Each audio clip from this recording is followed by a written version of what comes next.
আমার প্রিয় ছাত্রছাত্রীরা, আজকে আমি time and space in geomorphology Schumm and Lichty model এই টপিকের ওপরে আলোচনা করে দেব। কারণ তোমরা অনেকেই আমাকে রিকোয়েস্ট করছো এটা যেহেতু নতুন টপিক, এই নতুন টপিকের ওপরে ভিডিও আনতে। সুতরাং আজকে কিন্তু এই ভিডিওটা তোমাদের জন্য খুবই গুরুত্বপূর্ণ এবং হেল্পফুল হতে চলেছে। এই ভিডিওটিতে এক প্রকার তোমাদের বাংলায় এবং ইংরেজিতে আমি নোট প্রোভাইড করে দিচ্ছি। কিভাবে এই কোশ্চেনের অ্যান্সারটা আসলে কিভাবে লিখতে হবে সেটা বাংলা ইংরেজি দুটোভাবেই আমি এখানে বলে দেব। সেই সঙ্গে সঙ্গে role of time in geomorphology এই ব্যাপারটাও কিন্তু আমি তোমাদের বলে দেব, কারণ পরীক্ষাতে যদি role of time in geomorphology এই কোশ্চেনটি আসে তো কীভাবে লিখতে হবে সেই কথাটাও কিন্তু আমি তোমাদেরকে বলে দিচ্ছি। এবং এর পরবর্তীতেই স্কেল, হ্যাগেট এবং ট্রাইকার্টের যে মডেলটা তোমাদের রয়েছে সেই সম্পর্কে কিন্তু আমি পরবর্তী ভিডিওতে আলোচনা করে দেব, যাতে তোমাদের খুবই সুবিধা হয়। সুতরাং যারা এখনও পর্যন্ত আমার এই চ্যানেলটি সাবস্ক্রাইব করোনি, যারা এই চ্যানেলে নতুন আছো, অবশ্যই কিন্তু আমার এই চ্যানেলটিকে সাবস্ক্রাইব করে অল নোটিফিকেশানটা অন করে রাখবে, কারণ পরবর্তীতে যখন এরকম হেল্পফুল বা গুরুত্বপূর্ণ ভিডিওগুলো আমি আপলোড করব তোমাদের কাছে একটা নোটিফিকেশান পৌঁছে যাবে। সুতরাং সেই নোটিফিকেশান দিয়ে সবার আগে কিন্তু তখন এই ভিডিওটা তুমি দেখে নিতে পারবে। এছাড়া যারা এই ভিডিওটি দেখছো তোমরা কিন্তু প্রত্যেকে একটি করে লাইক করো, কারণ শুধুমাত্র তোমাদের জন্য এরকম গুরুত্বপূর্ণ ভিডিওগুলো পিডিএসের পরপর দিয়ে থাকে। এছাড়া কমেন্ট সেকশনে তোমাদের কোনো যদি কোয়ারিজ থাকে তো সেখানে জানাবে, বা কোনো ভিডিও যদি দরকার হয় সেই সম্পর্কেও কিন্তু তোমরা বলতে পারবে। আমি সেই রকম কিন্তু তোমাদের ভিডিওগুলোকে নিয়ে আসার চেষ্টা করব, এবং ভিডিওটি কিন্তু অবশ্যই তোমরা কিন্তু শেয়ার করে দিও। এছাড়া যদি তোমাদের নোট সংক্রান্ত কোনো সমস্যা থাকে তো আমার হোয়াটসঅ্যাপ এবং টেলিগ্রাম গ্রুপে জয়েন করে সেখানে বলতে পারো। আমার এই হোয়াটসঅ্যাপ এবং টেলিগ্রাম গ্রুপের লিঙ্ক কিন্তু এই ভিডিও ডেসক্রিপশানে তোমরা পেয়ে যাবে।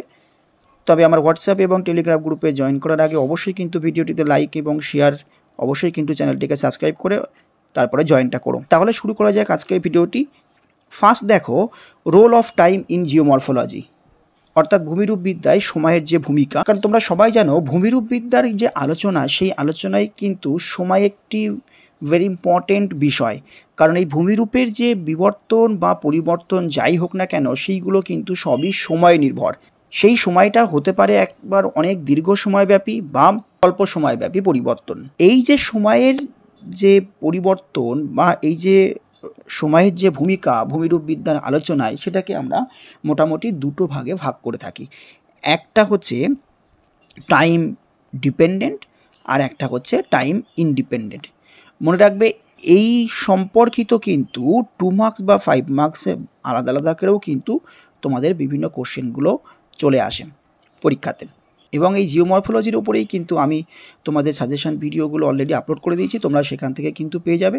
সেই সঙ্গে সঙ্গে এই তোমাদের 4th সেমিস্টারে যেসব পেপারগুলো আছে, সোশ্যাল জিওগ্রাফি, কার্টোগ্রাফি যা যা আছে, সব পেপারগুলোকে কিন্তু আমি সাজেশন ভিডিও দিয়ে দেবো, তোমরা পরপর কিন্তু দেখে নিতে পারবে। সুতরাং অবশ্যই কিন্তু চ্যানেলটিকে সাবস্ক্রাইব করে অল নোটিফিকেশনটা অন করে রাখবে এবং চ্যানেলের সাথে থাকবে। তাহলে এবার আমরা জেনে নিই টাইম ডিপেন্ডেন্ট এই বিষয়টি। কারণ টাইম ডিপেন্ডেন্টের ক্ষেত্রে ভূমিরূপের যে প্রাথমিক অবস্থা থেকে পর্যায়ক্রমিক যে পরিবর্তন হয়, অর্থাৎ ভূমিরূপের প্রাথমিক অবস্থা থেকে পর্যায়ক্রমিক পরিবর্তনের মধ্য দিয়ে যখন একেবারে অন্তিম অবস্থায় পৌঁছায়, এই টোটালটা কিন্তু একটা সময় নির্ভর প্রক্রিয়া বা টাইম ডিপেন্ডেন্ট একটা প্রসেস, যেটা কিনা তোমরা কোথায় পাবে না, ডেভিসের ক্ষয়চক্রের কিন্তু এই টাইম কথাটি বা পর্যায় কথাটি কিন্তু গুরুত্বপূর্ণভাবে স্থান পেয়েছিল। কারণ ডেভিসের ক্ষয়চক্রে কিন্তু প্রাথমিক পর্যায় থেকে একেবারে অন্তিম পর্যায়ে কিন্তু যেভাবে ক্ষয়চক্রের মাধ্যমে ভূমিরূপের যে বিবর্তন হয় সেটা খুব ভালোভাবে বর্ণিত হয়েছে এই টাইম ডিপেন্ডেন্ট অর্থাৎ সময় নির্ভর একটা প্রক্রিয়ার মাধ্যমে। অর্থাৎ এখানে প্রাথমিক অবস্থায় ভূমির যেমন উচ্চতা বৃদ্ধি পায় এবং পরবর্তীতে যেমন ক্ষয়চক্রের বিভিন্ন স্টেপ অতিক্রম করে করে বিভিন্ন ভূমিরূপের পরিবর্তন ঘটে অন্তিম পর্যায়ে পৌঁছায়, এটাই কিন্তু সময় নির্ভর প্রক্রিয়া। আশা করি বুঝতে পেরেছ। নেক্সট হচ্ছে টাইম ইনডিপেন্ডেন্ট অর্থাৎ সময় রহিত প্রক্রিয়া। এক্ষেত্রে ভূমিরূপের যে বিবর্তন সেইটা কিন্তু সময়ের ওপরে টোটালটাই ডিপেন্ডেন্ট নয়। এই ভূমিরূপের বিবর্তন বা পরিবর্তনে পদার্থের এক স্থান থেকে অন্য স্থানে কিন্তু স্থানান্তরের মাধ্যমে ভূমিরূপের পরিবর্তন হয়। সুতরাং এখানে সময় কিন্তু একটা ইন্ডিপেন্ডেন্ট ফ্যাক্টর। এর জন্য চাই যে পরিমাণে শক্তি, অর্থাৎ যে পদার্থের যে স্থানান্তর হবে তার জন্য কি বিভিন্ন ধরনের এজেন্ট মারফত বা বিভিন্ন ধরনের শক্তি দরকার, একটা ফোর্স দরকার। এবং ক্রমশ যখন উচ্চ শক্তি থেকে পরিবর্তনের মাধ্যমে অবশ্যই কিন্তু একটা নিম্ন শক্তির অবস্থায় পৌঁছায়। তাহলে বোঝা গেল এই সময় ইন্ডিপেন্ডেন্ট ব্যাপারে কিন্তু ভূমিরূপের যে পরিবর্তনের হার বা পরিবর্তনের দিক বা পরিবর্তনের যে একটা প্রসেস, সেই সমস্ত কিন্তু একটা বেশি শক্তি বা উচ্চ শক্তির থেকে একটা কম শক্তির দিকে পৌঁছায় বা একটা ভারসাম্য অবস্থার দিকে কিন্তু পৌঁছে যায়। এই প্রসঙ্গে কিন্তু জেটি হ্যাকের গতিশীল ভারসাম্য তত্ত্ব বা চোরলে এবং স্কুমের ক্ষণস্থায়ী ভারসাম্য তত্ত্ব কিন্তু উল্লেখযোগ্য। তাহলে তোমরা এইভাবে কিন্তু time dependent and time independent ব্যাপারটি বলে দেবে। ঠিক যেভাবে আমি তোমাদের আলোচনা করে দিলাম, যে কথাগুলো আমি বললাম সেই কথাগুলো কিন্তু তোমরা প্রয়োজন পড়লে বারবার শুনে নিয়ে কিন্তু ভিডিওটি থেকেও তোমরা একটা কনসেপ্ট পেয়ে যাবে। কারণ পরীক্ষায় কিন্তু এখান থেকে টাইম ডিপেন্ডেন্ট টাইম ইন্ডিপেন্ডেন্ট আমার সাজেশনও দেওয়া আছে, এই ধরনের কোশ্চেন কিন্তু আসবেই। এবার তাহলে আমরা স্কুম এবং লিস্ট এই মডেলের কনসেপ্টটা দেখে নিই।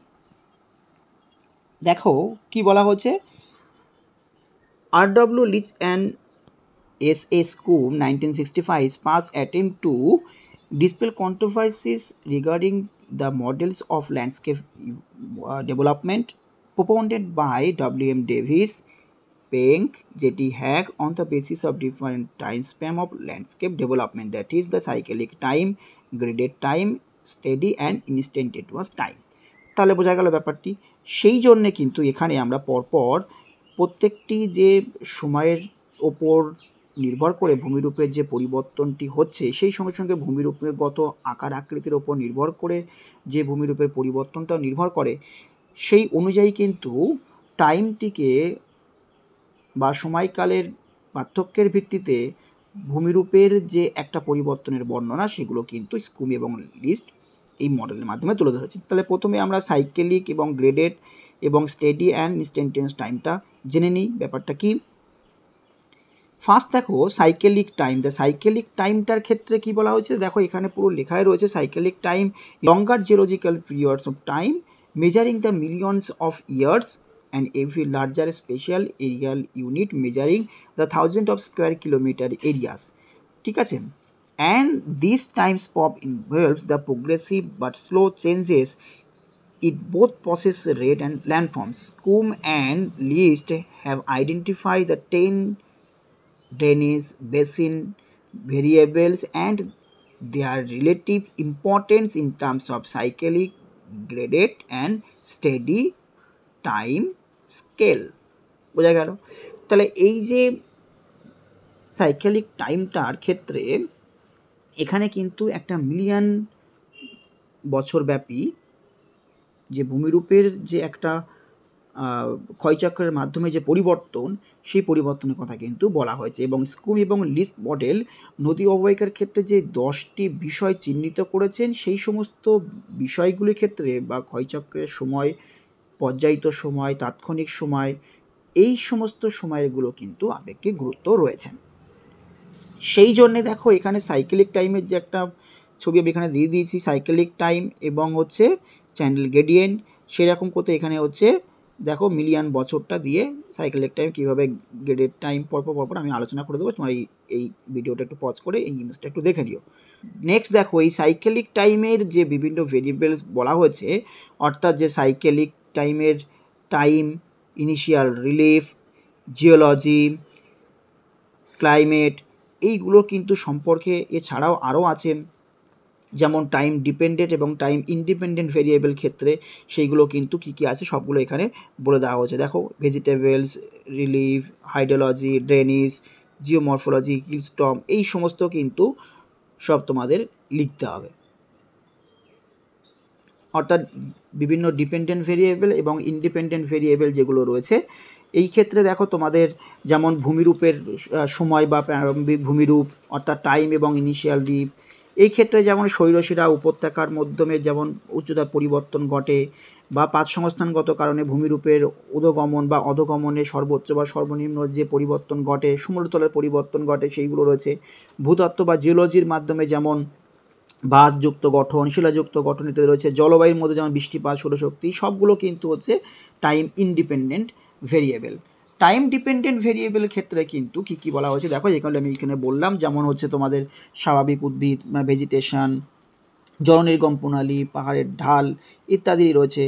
এই সমস্ত কিন্তু বিষয়গুলো এখানে বলে দেওয়া হয়েছে। এই যে ক্ষয়চক্রের যে সময়, সেই সময়ের বেসিসেই কিন্তু ভূমিরূপের যে পরিবর্তন একটা ভারসাম্যে পৌঁছায়। সুতরাং এই যে ইকুইলিব্রিয়াম কনসেপ্টটা এবার আমরা কিন্তু জেনে নেব পরপর। দেখো ফার্স্ট হচ্ছে ডিকে ইকুইলিব্রিয়াম, অর্থাৎ দেখো there is progressive but slow rate of decline from through the time leading to establishment of equilibrium condition in the penultimate stages old stage of Davisian cycle of erosion। অর্থাৎ এক্ষেত্রে পদার্থের যে স্থানান্তর বা কার্যকারী শক্তির যে সময়ের হার, সেইটা কিন্তু ভূমিরূপের পরিবর্তনের ক্রমশ কমতে কমতে ক্ষয়ের একেবারে নিম্ন সীমায় বা সমপ্রায় ভূমিরূপের আকারে অবস্থান করে, যেটাতে কিনা ডেভিস খিওমান ভারসাম্য ধারণায় প্রতিষ্ঠিত করেন। অর্থাৎ ডিকে ইকুইলিব্রিয়াম মানে হচ্ছে খিওমান ভারসাম্য। তাহলে বোঝা গেল এখানে কি বললাম, যে পদার্থের স্থানান্তর বা কার্যকারী শক্তির হার সময়ের সাথে সাথে কিন্তু ক্রমশ কমতে থাকবে। তাহলে ডিকে ইকুইলিব্রিয়ামটার যদি ডায়াগ্রামটা হয়, তাহলে দেখো এইরকম ডিকে ইকুইলিব্রিয়ামটা হয় কিন্তু, অর্থাৎ সময়ের সঙ্গে সঙ্গে ক্রমশ এইরকম করে ভূমিরূপের পরিবর্তন এবং অন্তিম পর্যায়ে বা সমপ্রায় ভূমিরূপের পৌঁছায়। এবার আমরা তাহলে দেখে নেব স্টেডি স্টেট ইকুইলিব্রিয়াম। দেখো এই স্টেডি স্টেট ইকুইলিব্রিয়ামটা কি না, স্টেডি স্টেট ইকুইলিব্রিয়ামটা হলো একটা স্থিতিশীল গড়ের থেকে কখনো ধনাত্মক বা কখনো ঋণাত্মক এইভাবে কিন্তু ভূমিরূপের পরিবর্তনটি হয়। তাই এখানে দেখো বলা হয়েছে where geomorphic form of a system state Dennis basin বা isolated around the stable average value with the positive and negative feedback creating interacting feedback loop. তাহলে এই ক্ষেত্রে কিন্তু যেটা বলা হয়েছে যে একটা অ্যাভারেজ থেকে, অর্থাৎ দেখো এরকম একটা অ্যাভারেজ থেকে কখনো ধনাত্মক বা ঋণাত্মক এইরকম করে করে কিন্তু সাম্য অবস্থায় পৌঁছায় ভূমিরূপের যে বিবর্তনটি।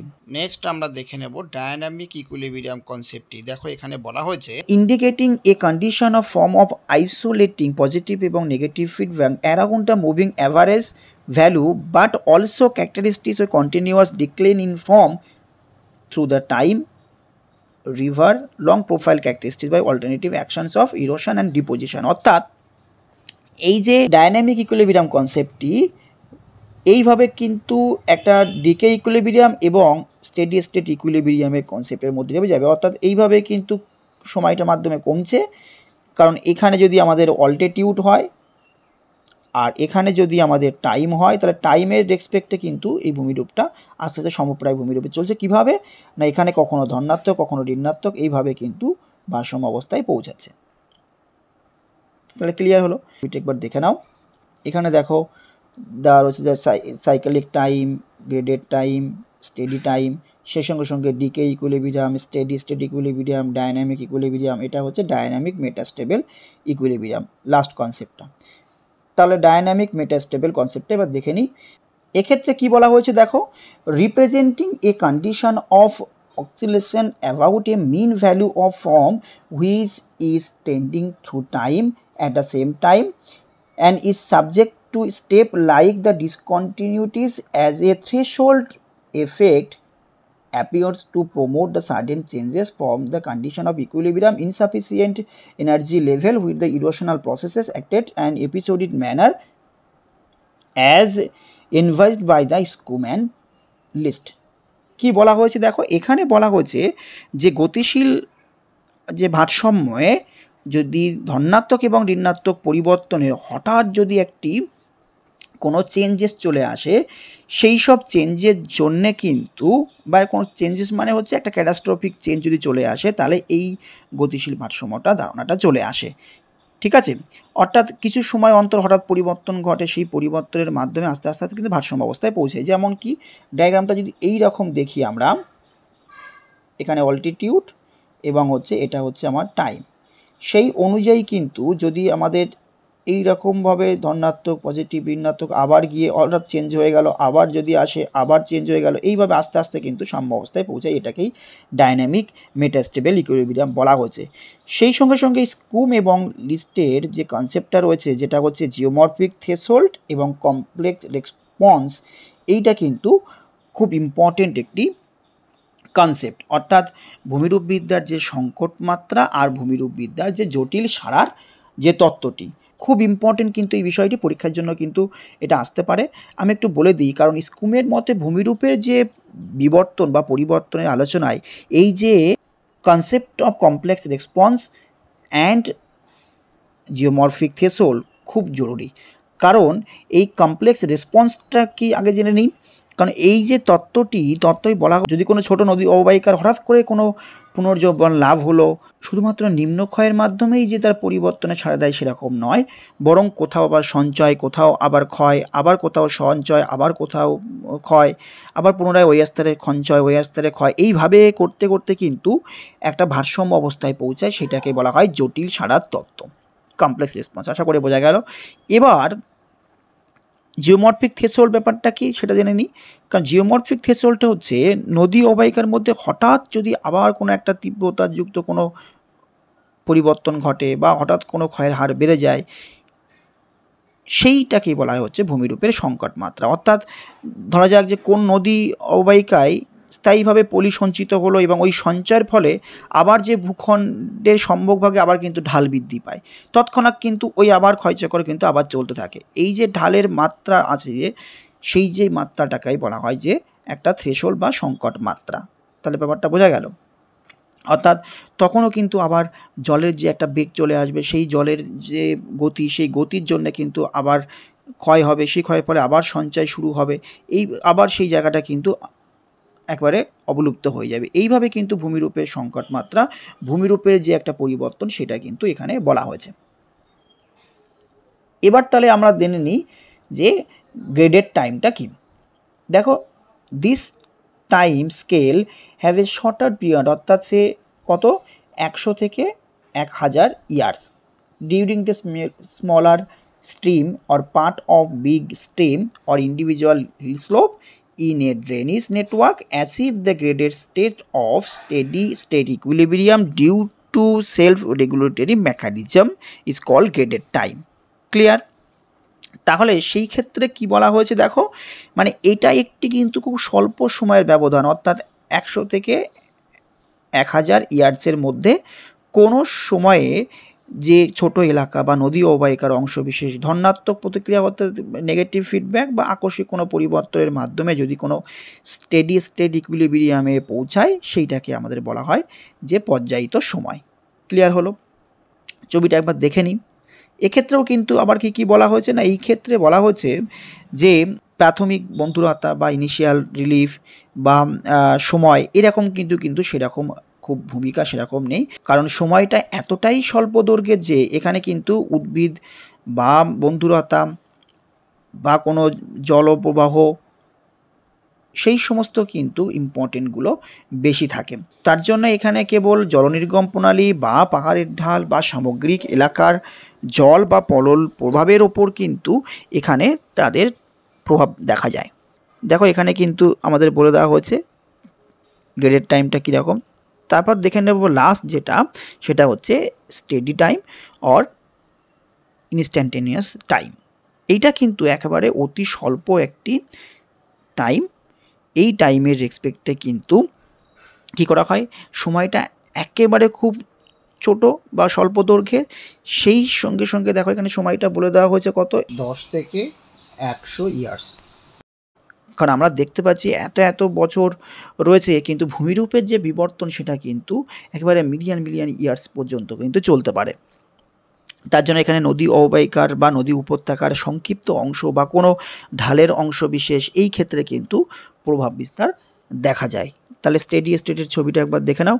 স্টেডি স্টেটের ক্ষেত্রে কিন্তু এখানে ইনস্ট্যান্টিনিয়াস মানে হচ্ছে 1 ডেনের ইন্টারভেলেও কিন্তু কোনো পরিবর্তন হলে সেক্ষেত্রেও কিন্তু বোঝা যায়, বা এখানে 10 ইয়ার্সের কথাও এখানে বলে দেওয়া হয়েছে। আশা করি এই টোটাল যে কনসেপ্টটা তোমরা একটু বুঝতে পেরেছো। তাহলে আমি একটু খুব ভালো করে বলে দিই কীভাবে তুমি লিখবে, কারণ যদি তোমাদের স্কুম এবং লিস্ট মডেলটি সময়ের জন্য আসে, তাহলে একটা ইন্ট্রোডাকশান দেবে, সেই সঙ্গে সঙ্গে কিন্তু সাইকেলিক টাইম, গ্রেডেড টাইম এবং স্টেডি বা ইনস্ট্যান্টেনিয়াস টাইমটার সঙ্গে সঙ্গে বলবে, সেই সঙ্গে সঙ্গে সাইকেলের টাইমের মধ্যে দিয়ে বিভিন্ন ইকুইলিব্রিয়াম কনসেপ্টগুলো আছে সেই কনসেপ্টগুলোকে কিন্তু সময়ের ভিত্তিতে বলে দেবে। আর অবশ্যই কিন্তু এই সাইক্লিক টাইমের ক্ষেত্রে বিভিন্ন ভেরিয়েবলসগুলো, গ্রেডেড টাইম এবং ইনস্ট্যান্টেনিয়াস টাইমের ক্ষেত্রে বিভিন্ন ভেরিয়েবলসগুলো উল্লেখ করে দেবে। তাহলে আশা করি তোমরা এই ভিডিওটি বুঝতে পারলে, একটা কনসেপ্ট কিন্তু তোমাদের মধ্যে চলে এলো যে স্কুম এবং লিস্ট মডেল এলে কীভাবে কোশ্চেনটা লিখতে হবে। সুতরাং ভিডিওটি ভালো লাগলে অবশ্যই লাইক করো এবং কমেন্ট সেকশনে তোমাদের মতামত জানাবে, ভিডিওটি শেয়ার করো এবং সেই সঙ্গে সঙ্গে চ্যানেলটি নতুন হলে অবশ্যই কিন্তু সাবস্ক্রাইব করে রেখো এবং অবশ্যই আমার হোয়াটসঅ্যাপ এবং টেলিগ্রাম গ্রুপে জয়েন করে তোমাদের বিভিন্ন কোয়ারিজগুলোকে বলতে পারো, আমি সেই অনুযায়ী তোমাদের কিন্তু কোয়ারিজগুলোকে ফুলফিল করার চেষ্টা করব। এবার আমরা বাংলাতে দেখে নিই কীভাবে তোমরা এই কোশ্চেনের অ্যান্সারটি দেবে। দেখো এখানে কিন্তু স্কুম এবং লিস্ট মডেলের কথাটা বলে দেওয়া হয়েছে এবং role of time in geomorphology আমি কিন্তু প্রথমে ইন্ট্রোডাকশান শুরু করার আগেই সেই সময় বলেছিলাম টাইম ডিপেন্ডেন্ট, টাইম ইনডিপেন্ডেন্ট ব্যাপারটা কীভাবে লিখতে হবে সেটা কিন্তু আমি বলে দিয়েছি। নেক্সট হচ্ছে দেখো ক্ষয়চক্রের সময় বা সাইক্লিক টাইম, এখানে কিন্তু বিভিন্ন ভেরিয়েবলসগুলোকে বলে দেওয়া হয়েছে, কোনটা টাইম ডিপেন্ডেন্ট টাইম ইনডিপেন্ডেন্টগুলোকে সেগুলো লিখতে হবে। নেক্সট দেখো তোমরা এখান থেকে কিন্তু এটা লিখে নিও বা বুঝে নিও। নেক্সট দেখো বিভিন্ন ভারসাম্যের যে কনসেপ্টগুলো, ডিকে ইকুইলিব্রিয়াম বা কর্মক্ষীয়মান ভারসাম্য বা স্থিতিশীল ক্রিয়া প্রতিক্রিয়া ভারসাম্য বা স্টেডি স্টেট ইকুইলিব্রিয়াম, এই সেই সঙ্গে সঙ্গে দেখো ডায়নামিক ইকুইলিব্রিয়াম বা গতিশীল ভারসাম্য তত্ত্ব এবং লাস্ট হচ্ছে গতিশীল ক্ষণস্থায়ী ভারসাম্য অর্থাৎ ডায়নামিক মেটাস্টেবল ইকুইলিব্রিয়াম। এখানে কিন্তু জিওমরফিক থ্রেশহোল্ড এবং কমপ্লেক্স রেসপন্স এই ধারণাটি দেওয়া রয়েছে। সেই সঙ্গে সঙ্গে কিন্তু এখানে দেখো আমি পুরো বলেই দিয়েছি যে কমপ্লেক্স রেসপন্স ব্যাপারটা কী এবং দেখো এখানে কিন্তু বলে দেওয়া হয়েছে যে ভূমিরূপবিদ্যার সংকট মাত্রাটা কী। তাহলে পুরো এইভাবে কিন্তু তোমাদের এই কোশ্চেনটি লিখতে হবে। তারপর দেখো পর্যায়িত যে সময় রয়েছে বা গ্রেডেড টাইমটা রয়েছে, তারপর দেখো স্টেডি স্টেট টাইমটা রয়েছে, লাস্ট হচ্ছে এই ছবিটা তোমরা একবার দিয়ে দিও। তাহলে আশা করি পুরো ভিডিওটা বুঝতে পেরেছো। এটা তোমাদের একটু নোটস আকারে দিয়ে দিলাম, তোমরা বারবার বলছিলে, আমাকে রিকোয়েস্ট করছিলে যে স্যার আমাদের এই নতুন টপিকের ওপর দিতে। এর পরবর্তীতে কিন্তু আমি তোমাদের গাই স্কেল এবং অ্যাগেট এবং ট্রাইকার্টের মডেলটা দেওয়ার চেষ্টা করব। আশা রাখছি এই ভিডিওটি একটু হলেও তোমাদের উপকারে আসবে। সুতরাং ভিডিওটিতে কিন্তু যারা ভিডিওটা দেখছো প্রত্যেকেই কিন্তু একটি করে লাইক করে সেই সঙ্গে সঙ্গে কমেন্ট সেকশনে তোমাদের মতামত জানাবে, ভিডিওটি শেয়ার করবে এবং অবশ্যই কিন্তু চ্যানেলে নতুন হলে অবশ্যই সাবস্ক্রাইব করে অল নোটিফিকেশনটা অন করে রাখবে। সেই সঙ্গে সঙ্গে আমার হোয়াটসঅ্যাপ এবং টেলিগ্রাম গ্রুপে জয়েন করবে, যার লিঙ্ক কিন্তু আমার এই ভিডিও ডেসক্রিপশনে দেওয়া আছে। তবে অবশ্যই কিন্তু আমার এই হোয়াটসঅ্যাপ এবং টেলিগ্রাম গ্রুপে জয়েন করার আগে ভিডিওটিতে লাইক করো এবং শেয়ার করো এবং চ্যানেলটিকে সাবস্ক্রাইব করো, তারপরে কিন্তু গ্রুপে জয়েন করো। তো good luck for the exam, সবাই ভালো থেকো।